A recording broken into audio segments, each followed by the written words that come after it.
สวัสดีมานามื้อนี้มาให้มานา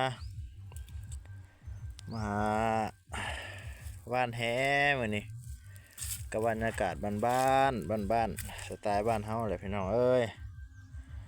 ปลาข้าวมันพอได้อยู่ได้กิน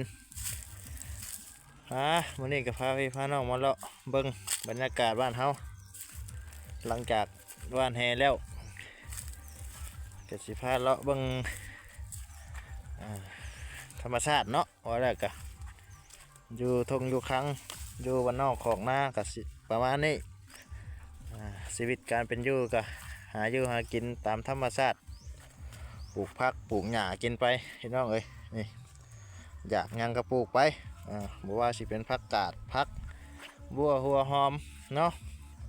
หมักเขือหมักแตงหมักยังมีเวทหน่อหมอกหน่อไม้นี่ว่าแล้วก็เป็นโคกน้องนาก็ว่าได้นะเนาะมีพื้นที่เล็กๆหน่อยๆจกน้องไว้ปลูกหน่อหมอกหน่อไม้ไว้นี่หมักถั่วพูอ้อมรอบไปด้วยธรรมชาตินะว่าแล้วก็อย่างน้อยหาเลาะเบิ่งพักมีย้ำนี่ก็ต้นมะเขือพักปลูกทุกอย่างที่กินทุกอย่างที่ปลูกหัวเชียงไข่บ้านเฮาตะไคร้มะเขือหมากยังมีพอได้กินแตงนี่ก็แตงก็มีมะเขือก็มีเขือก็ปิดไปขายน้ำแล้วเนี่ยเขือสำนี่แหละบ้านเฮาถ้าใครที่ว่ามักชีวิตแบบนี้เนาะบ่มักชีวิตหรูหราแล้วก็ดิบ่ติดหรู